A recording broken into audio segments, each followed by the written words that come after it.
We are here in the Hearth Space group. I am here with the lovely Tanya Forgan, who is a fabulous deep rest facilitator and mentor for our In Conversation with interviews. We've had a little bit of a pause with them, but we're bringing them back up now that my computer is working again. And so it is lovely to have you here, Tanya. I'm going to say a little bit about how we're connected, and then I'll ask you to introduce yourself. And I know that there are some people who are attending live this evening. So if you have any questions for Tanya as we go through, please do pop them in the chat box and I will do my best to relay them to Tanya. And if you are watching us on the replay, you can just put hashtag replay, ask your questions away. Tanya has very kindly joined the Hearth Space community, so she's in there as well, so she can answer questions there we have as well. But so I met you, Tanya, when we were working together on a program with Kate Wolf, who did a very early interview with me, so people can see that in the guides if they're interested. This accessing of the deep, like the wild voice, that like authentic part of the self. We were looking at that together, and we were looking at bringing our work out into the world. And then I had the real privilege of being in spaces where you came and you facilitated some just beautiful deep rest sessions for us. And so when I decided I wanted to do through the course of this winter season, which we're just starting to enter at the moment, a dive into rest and replenishment and how we can access rest and replenishment through the winter season, I thought Tanya is the woman for me to invite into this space. So that's my little introduction to you. But I would love to know anything that you'd like to share with the group, but also, how did you come to be a deep rest facilitator? How did this path find you, or how did you find it? Yeah, as you were saying that, thank you, first of all, for having me here. And it's, as you said, coming into the hearth space, I was like, imagining now, what is it to be in a hearth space with that warming fire? And I'm kind of visioning that between us all here. The flames, the heat, the smoke, and the togetherness in circle. So I am a deep rest facilitator. Amongst a few other things, I'm also a circle facilitator. Hence, I like to always visualize us in circle. And a yoga teacher. I've been teaching yoga and mindfulness for nearly 2 decades now. So they're the kind of roots of my practice, and I draw upon them, although I don't officially say I'm a yoga teacher anymore, because I, as you said there, the wild one, the wild voice. The wild voice doesn't like to be tamed into one box. I'm a this or I'm a that. So yes. I'm a deep rest facilitator and explorer and wild one. And I love that. I think that value of exploration is also really important to us in the hearth space. It's almost like, for me, when you talk about that coming together around the hearth, it's that sense that we're all out finding our edges, going out into the wild places, and then we bring them back and we stir the cauldron and we share that together, and then the magic sort of alchemizes with us together. And it is that I don't know, there's something about the sessions you do, and I'm going to come back to this because I've just wanted to bring it out because I do think it's important, is that there is, because we do that collectively, I don't know why, but there's something so special and powerful about deep rest in circle, like in group with other people. I'm going to come back to you on that, because when you said it, I just went, oh, we'll come back to that. Let's put that. I'm putting a little placeholder on that at this moment, because I think what people would like to know at this point is that sense, what is rest? Yeah. First of all, what is that concept of rest, and what's deep rest? So if I share a little bit about my journey, and it'll probably, segue quite nicely into that. If we go way back to little me, and I'm looking towards my mum and my grandma, and I didn't see them rest. I saw them exhausted. My mama was a single parent, and worked 3 jobs, and she stopped when she could, and it, mostly fell asleep. It was just absolute depletion. So that's what I saw Mm. growing up. And my grandma was born in 1926. So she, she wasn't ever educated or shown and demonstrated what it is, to rest as a woman. And so I grew up just kind of following that map. Keep Mm. going, keep doing, keep pushing, keep, achieving. This is what success looks like, until in 2013 I had an injury, and the injury rendered me in bed for 18 months. It was quite a Mm. severe brain injury I had at the time, and just laid me in bed for 18 months. And Mm. I didn't have it wasn't like, oh, I'm choosing to rest. It was like, my body will not function. I cannot get up apart from the absolute essentials. So I need to just be here and to dismantle everything I thought I was from that moment. I had all these titles. And I think that's probably coming back to what I was saying before, not wanting to kind of hang my coattails on one title or several. It's like, because they all fell away, and all that was left was, this body that was sick. And so I had to really meet myself. And I say now, it's like, that's when I actually really started practicing yoga. What was considered yoga before for me was, stretching and looking fit and wearing lycra and, no, no, no, no, no. Sorry, I can't. I can. Well, I can't. I just can't imagine you in lycra. Not No, that you wouldn't look fabulous in lycra. I Don't just get me wouldn't. wrong. Yeah. Like now, it's so far away. I'm like, who was that person? But it was part of the journey. Mm. It took me into just being laid down. And then from there, as I started to pick up, the pace of life, and my body started to heal, and I started to go back out into the world. So what do I want to pick up? And what I was really clear about was I didn't want to pick up the pace, because if I hadn't been at that speedy pace, that injury probably wouldn't have happened. Yeah.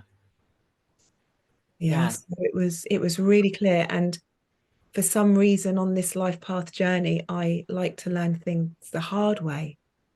Not so much now. I'm easing up a bit. I'm nearly 50. I'm like, you don't need to always do it the hard way. But so from there, just learning to be with this new body that I had that got tired very easily. And that's where I found the practice of yoga nidra, which was the first kind of doorway, really, of an actual practice, where I was invited to lie down for, an evening of rest. And the seed was sown, but it wasn't until, years down the line that I actually started to really deepen and learn. It's like, what is this that I'm, keep going back to? What's this portal that's calling me? And it became more than just lying down and resting. It was like an entrance to magic in many ways, Yeah. to beyond the 3D of this body, this life, these experiences. It was everything, which is why for me it was so transformative. And when, I believe when we transform something, it's rude not to share it. And Simple as maybe that. that's why, I when you talk about that journey that you experienced of, like you say, like learning the hard way, Mm, my personal belief is that there are people who are put on this world who, for whatever reason, choose the hard path so that they can learn rapidly yeah.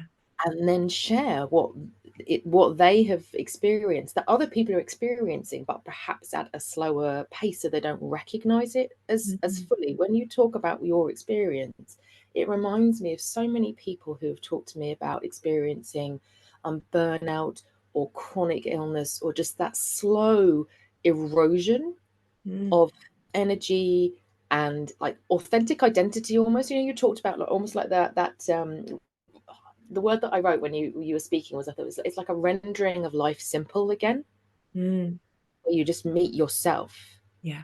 without the titles, without the busyness, without the doingness and everything, and you go, oh, there's something real here, like more real here Mm, than everything that I thought was me. yeah. but so many of us are caught up inside that. It sounds, to me, what you described was a rite of passage. It was, yeah, it really was.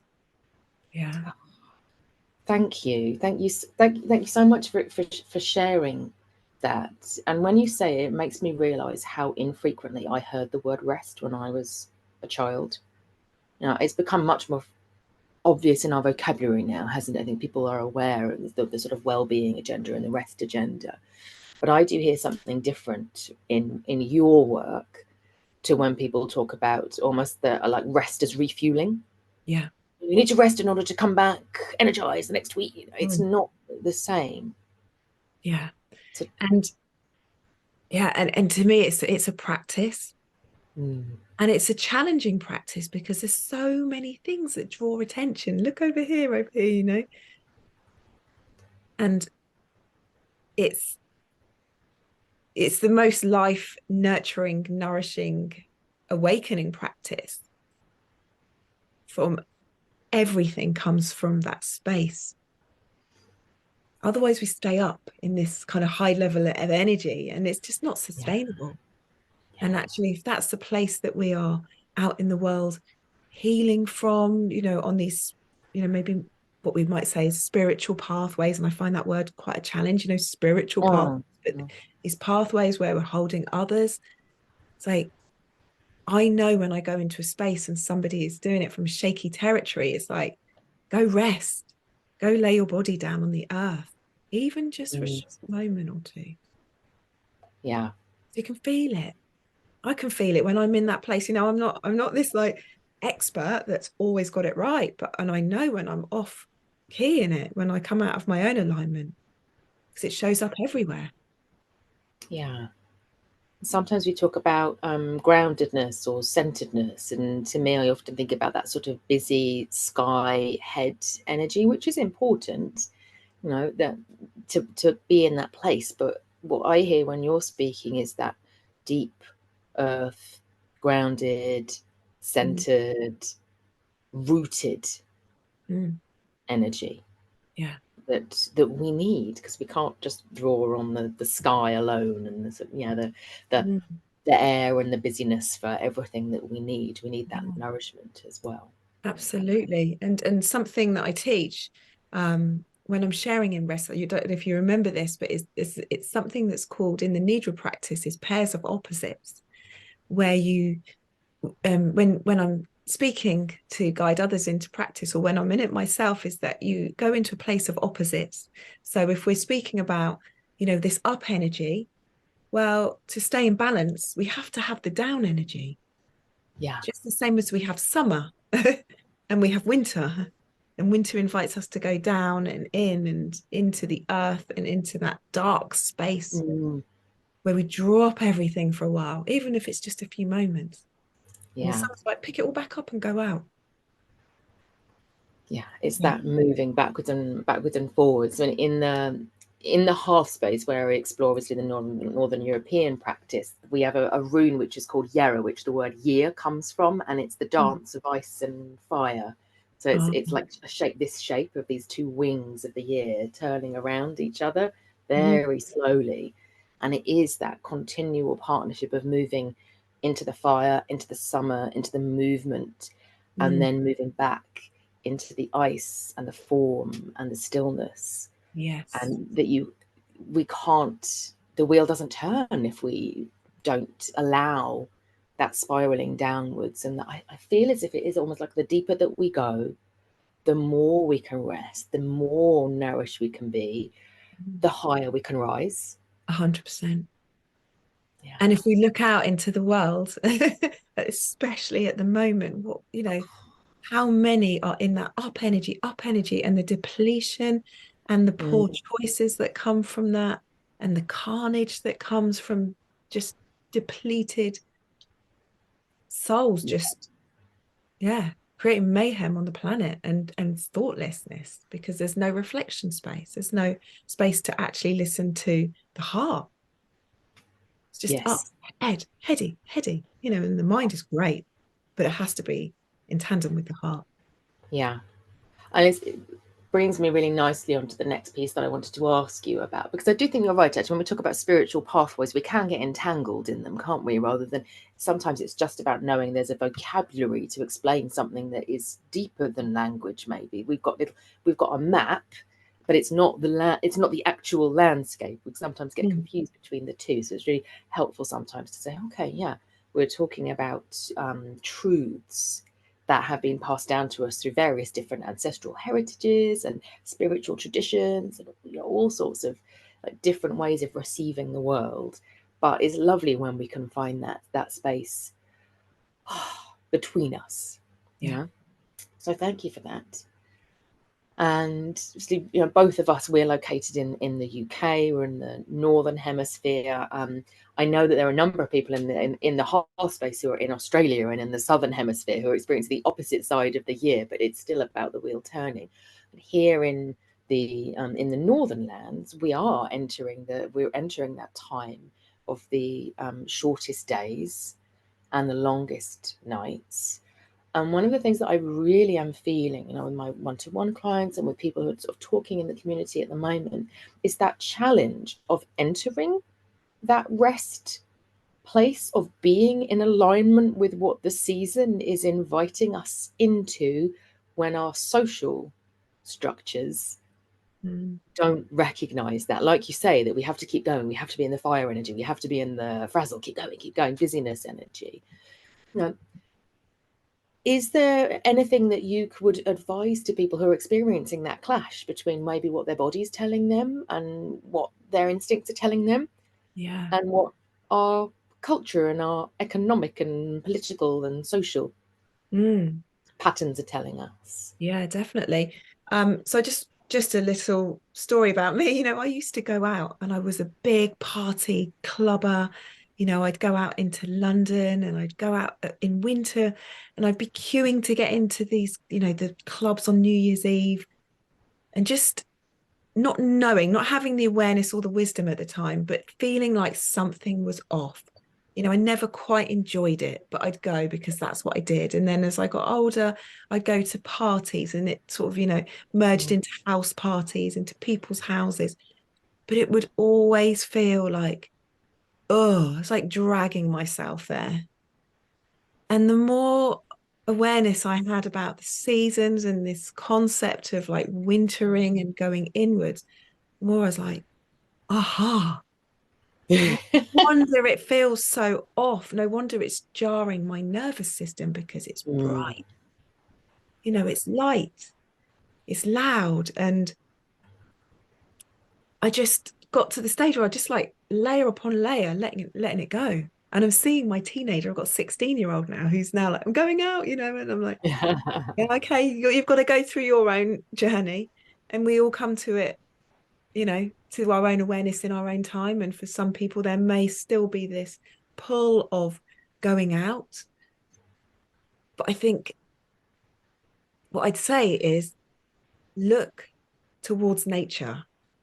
Look what nature's doing right now. Like, the trees have shed their leaves, they're mulching into the earth. Most of the trees are bare. You've got that soggy, earthy, peaty smell on the earth. The animals are burrowing, they're preparing for the dark, dark nights. And I think the greatest tip I can offer is to remember that we are nature. And keep looking towards nature. Like, what's nature doing? We are nature. What are we doing? And this whole bright light pulling out energy is part of the, capitalist patriarchal system that so many of us are like here to shift the stories on. So it's awareness of being nature. And then boundaries. Good, strong boundaries. Like, say no to someone else is a saying yes to self. No, I can't do that. I can't do that. It's out of alignment with winter. And of course, there's going to be things that do pull us out. And, moments where the lights, the bright lights and the fun and the joy and the play and the music will lift it for a moment. But it's like, then if we go back to that kind of pair of opposites, go back in, take time. And when I say take time to rest, for every person, it will look different. For me, it grows and grows year upon year. Every winter, it gets like I have a rest nest. It gets even more luxurious. I've got like sheepskin, eye pillows, cushions. You know, it started off as a yoga mat and a thin blanket, and then it just gets bigger and bigger. Now I'm like, oh, Everyone should have a rest nest. Now you everyone said have a it, rest. I'm just like, where is my rest nest? Where is your rest nest? I do actually have a rest nest. I feel very lucky being self-employed now that this is a little aside, but I think it's relevant. When I was in my early 20s, I was lucky. I had my own office and it had a lock on the door. And in the winter months, when all of my friends were going like to the gym during their lunch hour, I used to lock the door and I would sleep Yeah. in my office. But at the time, I was like, oh, I can't let anybody know this. You know, it's ridiculous and I should be ashamed of it. You know, it wasn't something I ever told anybody else. Whereas I think about it now, and I remember when I was the head of student experience at university for a long time. And one of the things that the Students' Union really, really wanted and were pushing for was to have sleep pods available for the students. Wow. And there are lots of complexities around doing that and creating like hygienic spaces for people who are, don't have their own individual rest nests. But I think it is being recognised, but it seemed at that point to be being recognised more by younger people than it was by people who were so used to push through, push through, push through, keep going.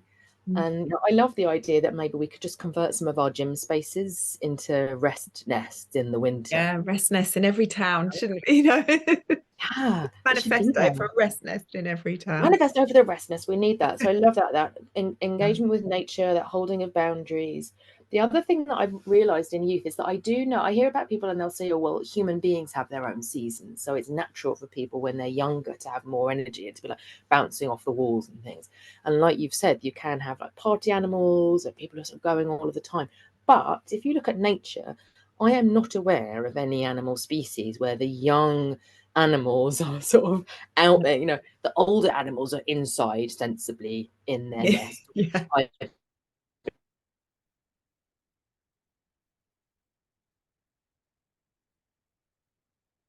Hibernating species who do that.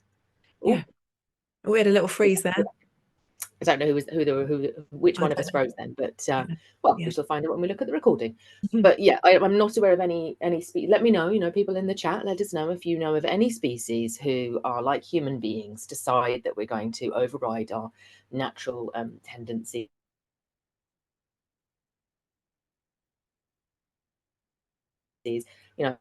And if I remember rightly, in my youth, the only way to time out was through the consumption of alcohol to suppress the freezing cold, as you go out. Or drugs to keep pushing on through. If we look at it, like the party scene, it's like push on, push on, push on, and it's just yeah, and it comes. I see it in my daughter. My daughter's 16. I see it in her, like that whole, sleep then misses like the whole of the next day. It isn't natural. It's so obviously not natural. Yeah. I know, I would agree. I had a lot of, and I think, ran in my family, like real problems with sleep. And I know that my nieces do as well. That started in the teenage years. And I do think it's because we lose that rhythm.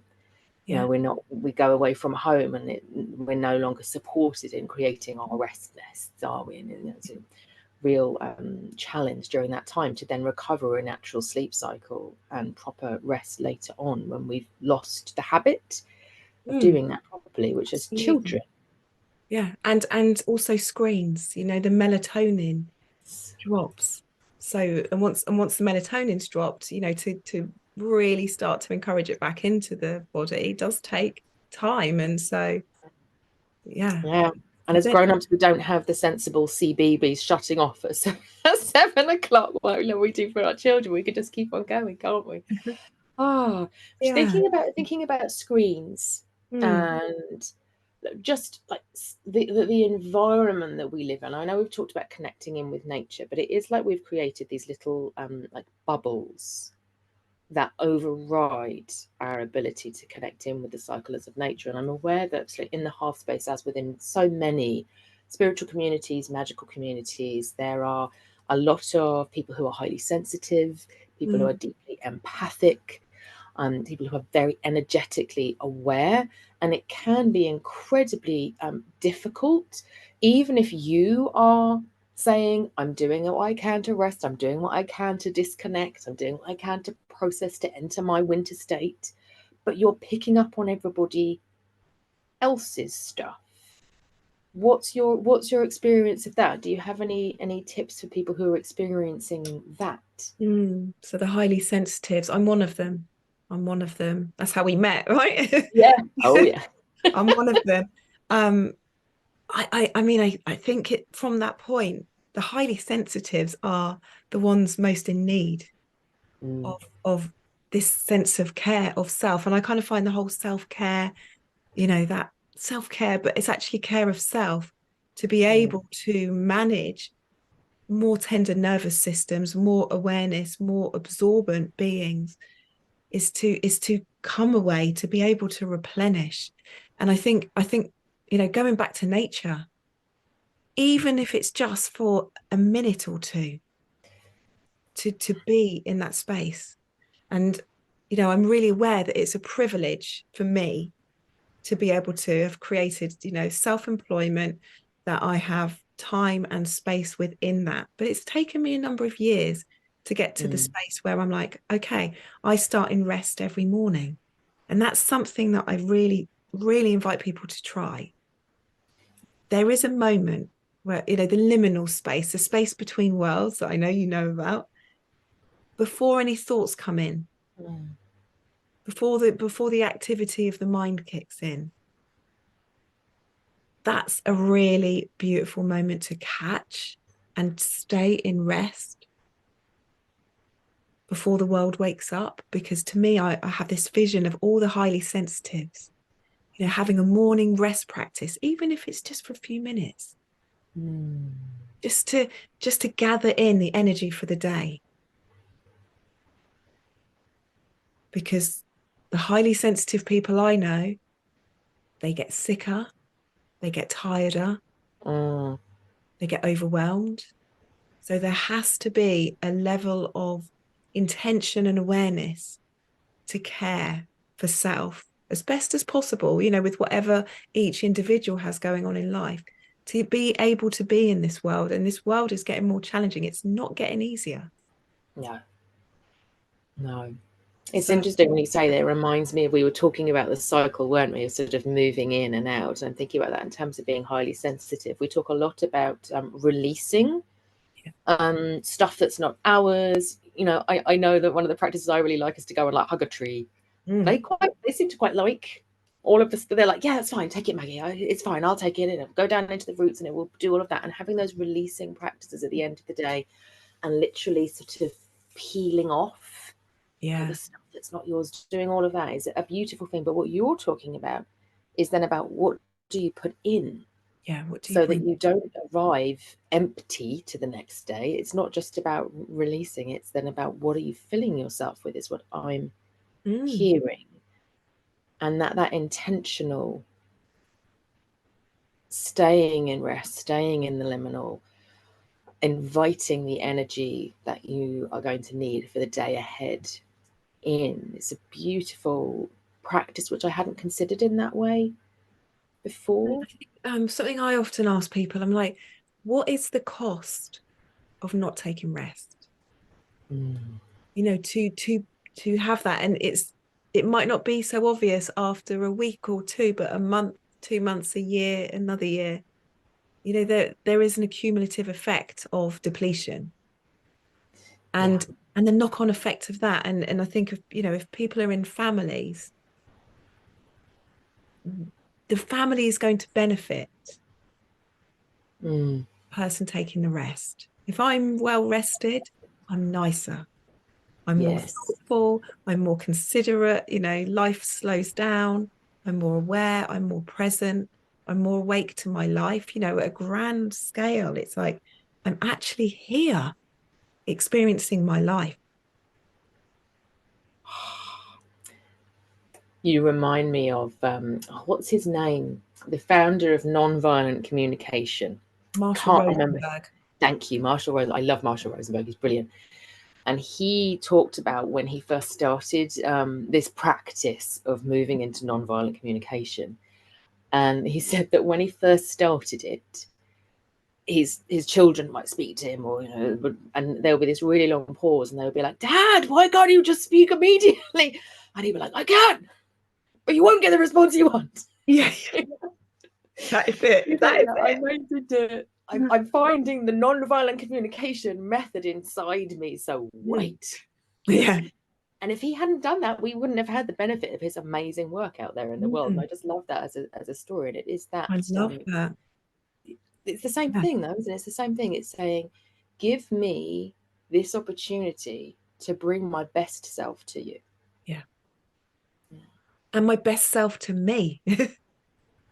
Yes. Yeah. Yeah, absolutely. Because we all deserve that, don't we? We all deserve that. And that change starts with every single one of us. If we want that for the world, we have to want it for ourselves. Yeah. And just adding one other thing that is so close to my heart, which has fundamentally changed my life, is to rest in community. Yes, which I wanted to, bring in. Well remembered. Together. Yeah. I mean, you might not be able to answer this. I don't know, but I always want to know why. I'm just a why thinker. I always want to know why. Why is it, Tanya, that when I come into your space with others, whether it is in a beautiful yurt where you're walking amongst us and you're providing each of us with guidance and like how we might hold our body more comfortably, how we might allow rest to embrace us more fully, which is just a delicious, a beautiful experience. And I'd like to do that every day with you, by the way. Or whether you are holding that space in a Zoom session, which I've also done with you, sort of lying on the sofa, but I can feel a more profound connection to rest in that community space than I can alone. Why is that, Tanya? Tell me your secret. I'll tell you my secret. Well, I think it's the secret anyway. I think it's because there's a remembrance in our bones. Because if we go back in history, we would have been together. We wouldn't have had bricks and high walls and fences. There was a togetherness. And to me, when we come together, it's a remembrance. It's like coming back home. And bodies remember, we carry the imprints of our ancestors, as you know. It's like there's a remembrance so deep within. And I notice when I'm resting with others or in circle with others, there's a level of comfort that I can't get close to in the same way on my own. That what you say speaks so truly to me. And I think about that as being like a ritual of sleep. And we've talked about rituals of sleep and of rest.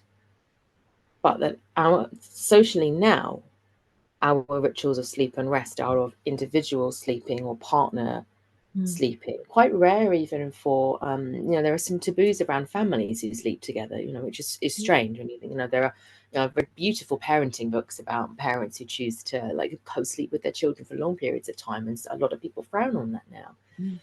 And yet and we don't feel safety, do we? We're like, oh no, these are strangers, we can't have them in our space. And yet for our ancestors, you wanted your community around you because the world outside was a dangerous place. Sleeping alone would have been, you wouldn't have actually been able to relax fully because the night was out there and predators were out there, or enemies were out there, or the cold was out there, or an animal might just come and steal your food. They might not attack you, but they might come and do all sorts of things. And yet now we find safety alone instead of safety in community. But like you say, our bones don't know that. Our bodies don't know that. That's our minds that have constructed that as a place of safety. Oh, You're a genius. I know I am. And I love that. But if we look, Mm, if we then go back out and we go up and we look out and we say, okay, but what is this? What's happening that is this causing this mass separation? mm, It's like all the time we're separate, we're individual, we're not coming together, we're buying, we're doing, we're yeah. in, often a perpetual, there's something not quite rightness. So we're on this wheel. And then when we come together, it's like, oh, aha. And I'm like, I've been waiting for you. Come in, warm, like coming back to what you said right at the beginning, Yes. the heart. Yeah. And if you look at monkeys and primates huggling, that's a term. I like that word, huggling, Huggling, huggling, huggling. huggling together when it's cold, and because obviously there are primates and monkeys who live in climates where they have snow and where they're like living in these cold spaces as we are. It is a very bad idea to be on your own. That's a survival instinct to come together. We, yeah, human Yeah, beings, and we're idiots, really, aren't we're we? strange. We're really daft. And our nervous systems co-regulate. So we start to breathe together. If you Mm, put enough women in a tent together, look at the red tent, they start to bleed yes, in, yes. together. Yeah, absolutely. I mean, I experienced that for years when I was working in Coven. We all synced Yeah. in terms of cycle and breathing cycles, walking cycles, Mm. all of these things. We start Yeah. to move into synchronicity with each other. Oh, So I'm going to say now, I can see that there are people who are here with us in the live, and you're being very, very quiet, which is absolutely fine. If you want to be in this space of rest with Tanya and I, that's fine. But if you do have any questions for Tanya, or if there's anything that we have discussed that resonates with you, do let us know, because I've got a couple more questions for Tanya. But then we're going to be closing the space. So ask now, or you will have to wait and put it in the chat box afterwards, and Tanya will do her best to respond then. But it's always nice, if you want a fuller answer, now is the time to go for it. So I will keep looking at the chat. But yes, I can see you there. Lovely to see you. I can see some people have said likes and hearts, which is fabulous. Yeah, any questions, any shares or reflections? Now is your time to offer them. Let me have a look at a question I wanted to ask, which I think relates to what we've been talking about. We talked about this with highly sensitive people, but there is there's an overlap with the group I'm going to discuss now, but it's a slightly different group. And again, there are a number of people represented in the heart space who fall within this group, and these are people who are used to holding space for others, often when they are entering states of deep rest or trance vision, often who are used to like guarding the boundaries. I'm thinking now about, if you think about like even in our ancestral cultures, there would have been like a watch person, yeah. or somebody who might have watched over the community as they slept, and they might have taken turns to do that. And my experience, remember, this is my personal experience, I'd love to know what others think about this, is that I came to a point where it was quite difficult to enter into a full like surrender sleep state, because there was a part of me that was still watching or like paying attention to what was going on around me.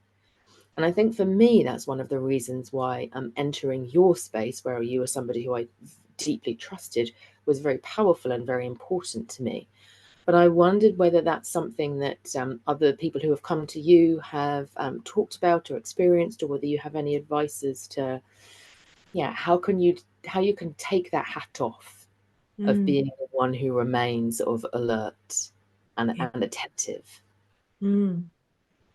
Yeah, and if we look at the states that we travel through when we Mm, come into rest, if the alert state, I'm thinking of the kind of beta brainwave state where we mm, have to be alert and keep an eye out and always looking around, and then we come down maybe to a more alpha state, starting to shift, but there's still, we can kind of journey between 2, 3, all these different states in any given moment. And then we come further down into the theta state, which is more of the dream state. But we might go back up. It's not like we're in that state and we stay there. We may come back up. Something in the body starts to shift, or a sound or something brings us back up. And what I always say to people is there's no way of getting it wrong. The more I've practiced and the more I've seen other people practice, just having an intentional rest moment. It can just be sitting quietly. It doesn't have to be like lying down in a luxurious rest nest. It could be, like you said, connecting with that tree, but having that intention for like 2 minutes to be in presence with that tree and just allow,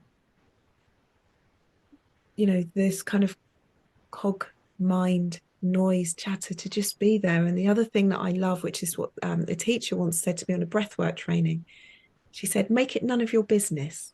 Like whatever's going on, make it none of your business. And it was like, for me, that was gold. Because no matter how chattery my mind is or how alert I am, it's like, and then, and that just kind of offers a like, oh, okay, well.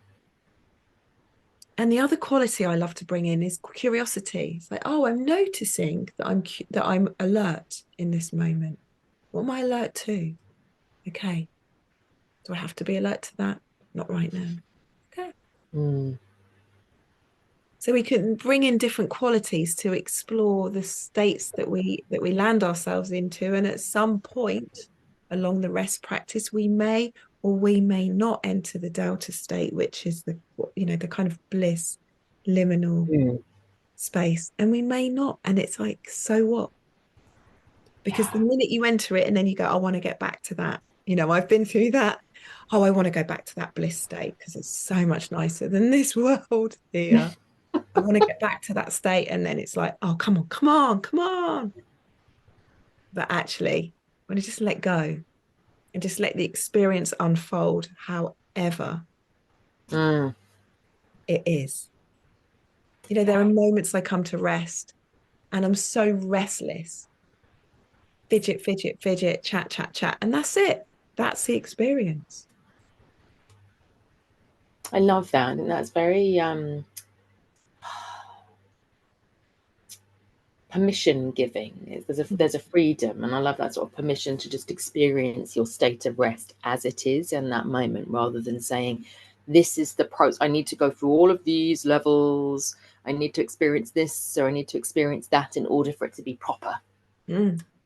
Is part of that push mentality, isn't it? It's part of that. There's a particular way of doing that, and to actually say no.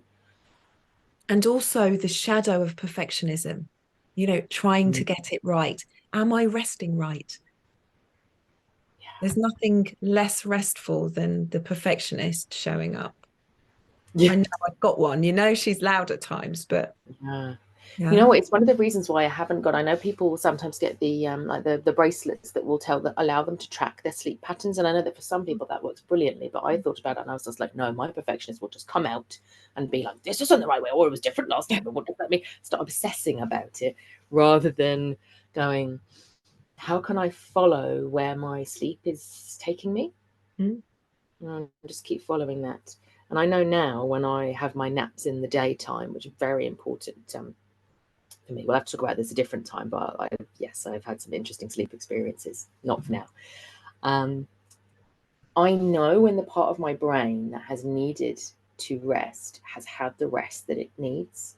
And then I can, whereas if it hasn't, I'll just be like, well, I'll just take another 20 minutes then and continue with the rest process. But it's taken a long time to find that. And it was an interesting practice, but it was one of letting go. It was one of saying, I don't feel rested, and that's okay. I'm just going to get up again now and go and have a walk or do something else. There is no point in pushing myself into this. And then at some point I found it. I was like, oh, now I've woken up and I feel rested, and that's great. And what was around me at the time? What music was I listening to? What sense with it, you know, those types of things. But it was a curiosity, and it made me just realize, yeah, how much it was a like a tender, curious process, not a recipe. Yeah. Not a recipe. And also in that not a recipe, there might be, you know, if we think about the layers, there are different layers from, you know, highly alert to fast asleep, and the kind of magical space that may or may not be reached, you know, at some point it will, is the space with before the body goes into sleep, where the body rests, where the body is doing nothing, but there's a gentle awareness, but it's not the chatter of the mind. And how I Mm. explain that is, I remember going into a class once and lying down in rest practice, and I could hear snoring. And I was like, who is snoring? Oh, it's me. You know, and being able to actually witness myself snoring, That's amazing. just to go, it's me that's snoring in this moment. But there was You're actually making me yawn now. yeah, but there was an awakeness to be able to experience myself snoring. Well, I think then we should all have that as a goal now. I want to experience myself snoring now. But it's just such a beautiful description, isn't it, of the way that we can have that sleep is also a more than three-dimensional thing. Yeah. No, it's a Maybe it is. multifaceted, multi-layered. Mm. Love it. Mm-hmm. So I've got one more question before I'm going to ask you if people are interested and they would like to get in touch, they would like to work with you, how they do that. So we are now, I mean, technically, winter will open shortly.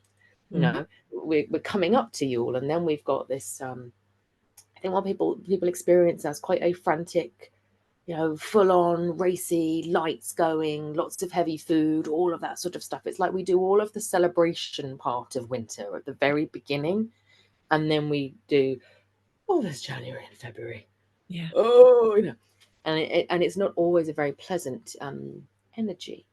What top tips would you provide to people about how they can experience this winter period in a more aligned, more replenishing, soul nurturing, body nurturing way?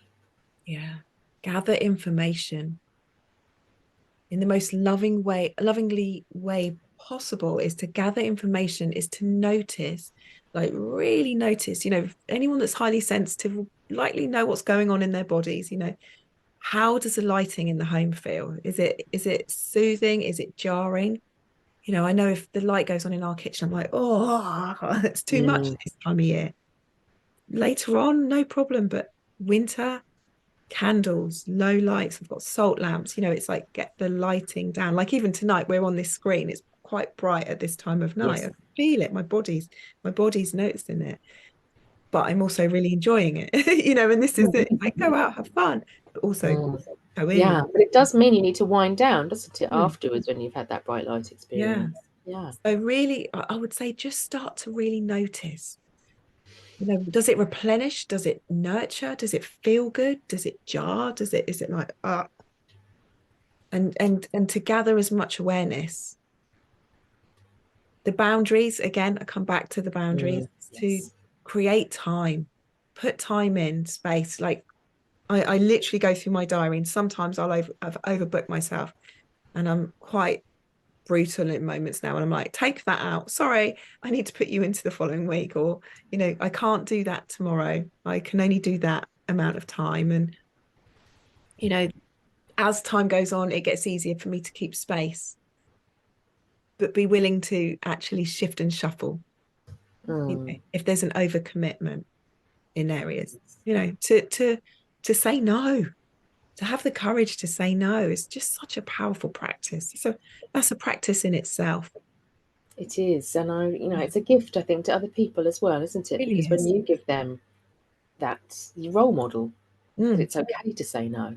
yeah. So, I don't know anyone who, when someone says, "Oh, do you think that we could make our meeting just that little bit shorter?" or who isn't like, "Oh, thank you."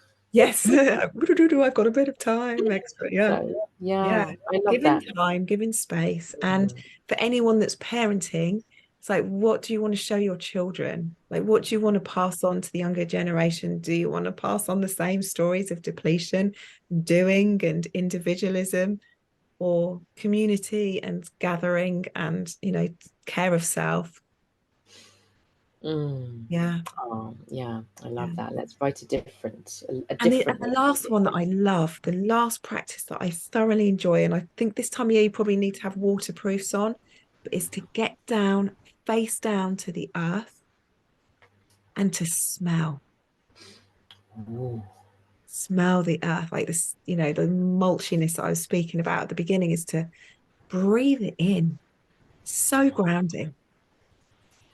I love that. Yeah. Get my waterproofs on now in order Yeah. to get out and do that. Which brings us full cycle, because yes, we talked about nature, didn't we, right at the beginning? So that connection with nature, the holding of the boundaries, the bringing that curiosity, and the getting our waterproofs on and smelling the earth Mm.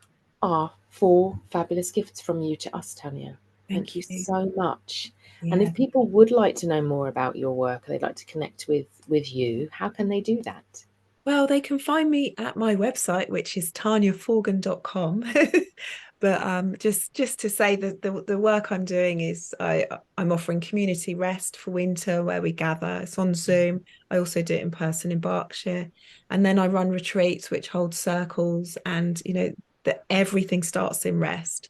So we rest and then we come into circle. We rest again, then we go to dinner, then we rest, so that people really come away feeling replenished, but also the wisdom comes through. Yeah. That's where we hear the voice of the heart. The Yes. soul speaks, Yeah. so that's my work, is to hold circle spaces, is to gather people together and to explore life. What is it to explore life? But first we always rest.